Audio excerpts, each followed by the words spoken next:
Fies, aquela coisa, vitória é sempre bem-vinda, né? Em qualquer momento aí, em boa fase, má fase, principalmente na má fase, né? E algumas vitórias têm um sabor especial, cara. Ganhar do Vasco já seria muito bom. Por quê? Seria fora de casa, o Corinthians subiu um pouco mais na tabela e tudo mais. O Vasco tava em um bom momento ali, aí perdeu pro Juventude, tinha goleado o Santos, uma goleada histórica, vinha com muita moral, com muita confiança, aquela coisa toda. Mas aí, depois do contexto todo que foi desenrolando aí nos últimas horas e dias, do que foi falado, de como as pessoas da imprensa, né, continuam tratando o Corinthians como aquele time que não tem força de reagir em momentos adversos, que o Corinthians sempre mostrou isso, de ter muita força. Mostrar para vocês aqui, primeiramente, as previsões dos especialistas da nossa querida Globe. É lógico que eu tô zoando, porque tem gente ainda que não entende. A nossa loja Loucos por Estilo, aqui ó, descrição do vídeo, primeiro comentário fixado. Loja oficial do canal, camisas provocativas, personalizadas, de muita qualidade. Vem novidade por aí dos nossos produtos, então aguarde, fique atento aí. Beleza? 8 pessoas votaram. Alex Escobar, André Lofredo, Felipe Diniz, Fred Bruno, Gato Mestre, Jéssica Sescon, Joana de Assis e Thiago Medeiros, que é a cara do Carioca, tá? Do Pânico. 6 votos pro Vasco, 2 votos pro empate. Tipo, o Corinthians que se... Sabe o que é isso aqui? Isso aqui é desconhecimento de futebol. Sabe por quê? Aqui já não é tática.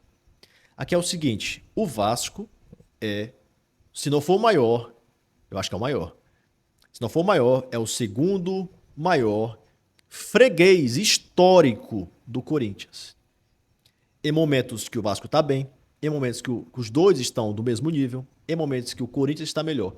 O Corinthians, geralmente, 99% das vezes, o Corinthians ganha do Vasco. E geralmente ganha com sobras. Se eu não me engano, no primeiro turno foi 3-0, que era para ter sido uns 5. Tiveram gols anulados, bem anulados também. Ano passado, 3-1, primeiro tempo, o Corinthians brincou, segundo tempo descansou. Não era com essa comissão técnica, tinha os outros jogadores também, né, à disposição. Acho que tinha o Garro, tinha o Yuri, tinha o Memphis, tinha um trio no ataque. Mas ainda assim, não se pode não levar isso em consideração.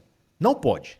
Isso não existe. E aí o Vasco, a torcida do Vasco, como se não bastasse... Vou mostrar esse vídeo aqui primeiro. Quis provocar o Corinthians da maneira mais idiota possível. Vamos ver aqui?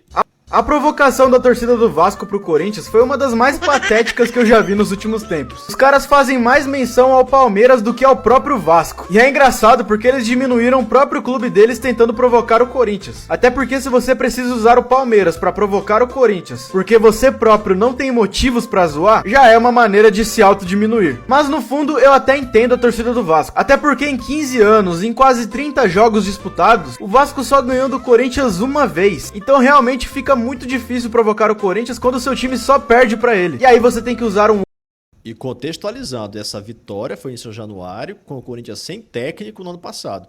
Todo desfigurado, tá? Outro rival do Corinthians pra provocar o Corinthians, Sem porque goleiro. você mesmo não tem força e moral suficiente pra fazer isso. Os caras desenharam o escudo do Palmeiras, escreveram Mancha Verde e até mesmo colocaram um adesivo da Mancha Verde em São Januário. E tudo isso pra tentar de alguma forma provocar o Corinthians. Até porque, como eu disse, se os vascaínos dependerem apenas do Vasco pra provocar o Corinthians, eles nunca vão conseguir provocar o corintiano ou o Corinthians, porque o Vasco é literalmente o maior freguês do Corinthians. Então é impossível fazer uma zoação sem citar algum outro rival. Fora uma outra provocação que a torcida do Vasco fez, que nem vale eu citar aqui, porque aí já foge completamente do esporte, foge... Eles até nessa provocação eles erraram. Eles usaram o Palmeiras como exemplo. Logo o Palmeiras. Não faz sentido nenhum. A gente acabou de eliminar eles na Copa do Brasil, acabou de ganhar deles no Campeonato Paulista. A gente bateu neles na casa deles e em casa. Causamos crise no ambiente lá sem Mundial. E aí você usa isso pra nos provocar, pra tentar fazer com que a gente fique com medo. Que isso, velho? Nem provocar o Vasco sabe mais, cara. Ou se soube um dia, não sabe mais.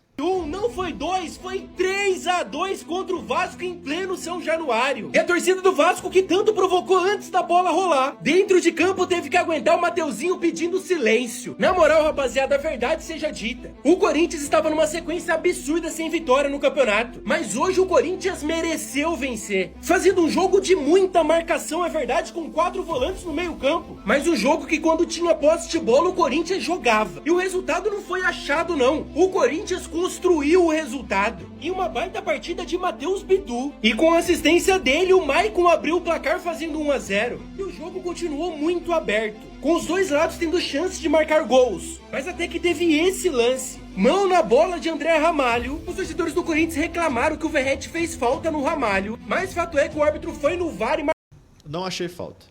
marcou o pênalti. Verratti empatou o jogo. E na sequência ele. Guinegão é o nome da emoção. Eu vou dar o papo, tá? Enquanto o Corinthians não tiver o ataque titular com Memphis Depay e Yuri Alberto, Guinegão é titular desse time do Corinthians. E dos pés dele, o Timão fez o 2-1. Ainda já com a partida se encaminhando para o final, fez o 3-1. E já nos acréscimos, o Vasco descontou fazendo o 3-2. Um jogo de 5 gols na partida, que como eu disse, na minha opinião, o Corinthians...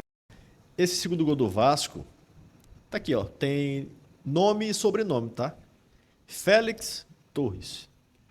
Mas eu vou falar dele em outro vídeo, tá? Sobre isso em outro vídeo. Esse post aqui. O Corinthians é o único time no Brasil que tem 3 casas. Tem que respeitar. Tem 4, cara. É porque ultimamente não tá vacilando muito no Morumbi, cara. Mas geralmente, se for contar, os Corinthians ainda tem mais vitória que o São Paulo lá. Contra os próprios São Paulo.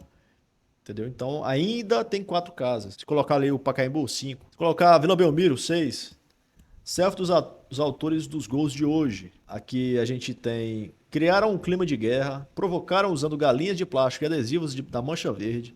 E tudo isso para serem calados pela Gaviões da Fiel e perderem dentro do chiqueiro de São Januário. O Vasco da Gama é a maior piada do Brasil, freguês histórico do Corinthians. Isso é fato. Primeiro turno, segundo turno. Tá? O time que meteu 6 no Santos aí. Tá aqui, ó. A união dos fregueses do Corinthians nunca foi tão forte. Juntou o Vasco se juntaram com o Palmeiras, velho. E quem é que é o próximo adversário do Corinthians? Eu acho que é o Mundial. União Vasmeiras, né? Não é nem Varmeiras. Pode ser Varsmeiras. E ela fala um negocinho pesado aqui. Antes do jogo, uma vergonha o Maicon ser titular do Corinthians. Antes do jogo.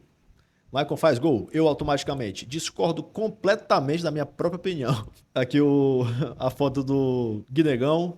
Últimos 25 jogos entre Corinthians e Vasco. De fato, Corinthians. 16 vitórias do Corinthians, 8 empates e 1 vitória do Vasco.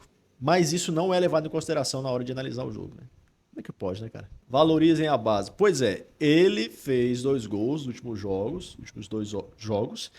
Vem jogando bem. A gente não tem muita opção. Se é pra ter um morto de um Hector Hernandes no ataque, coloca o jogador da base que pelo menos vontade ele vai ter. Ele não tem muita técnica.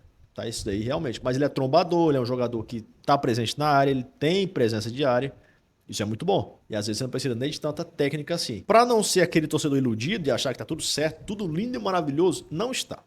Por quê? A gente tem que ter cuidado na hora de se empolgar demais, tá bom? Do mesmo jeito que a gente tem que imaginar o seguinte, o Corinthians quando ganha em casa, não quer dizer muita coisa, porque quando vai jogar fora de casa contra um Juventude, os jogadores não querem jogar. E aí, pegou o Vasco agora, tinha perdido o Bahia. Jogou razoavelmente bem contra o Bahia. Tem de controlar muito o jogo ali, mas de ser pouco incisivo. Hoje já foi mais perigoso do jogo. Mas a gente tem que lembrar o seguinte. É o Vasco do Fernando Diniz. O Corinthians geralmente contra o Fernando Diniz, ele se dá bem. Com o Mancini, com o Vitor Pereira. Eu não lembro os outros adversários, mas o Corinthians sabe jogar contra o Fernando Diniz. O Fernando Diniz é até meio freguês do Corinthians, tá? Também. Então essa junção foi boa. Sabe jogar, o Dorival com certeza já conhece o Fernando Diniz. Quem joga o jogo direito contra o Diniz? O Santos não soube fazer isso. Quem sabe jogar contra esse time do Fernando Diniz? Geralmente vai explorar muito isso, saída de bola, né? Não vai deixar muito espaço, porque eles jogam muito toque de bola. Então, se você aperta mais a marcação, você inibe esse toque de bola deles, né? Mas muito boa essa vitória do Corinthians.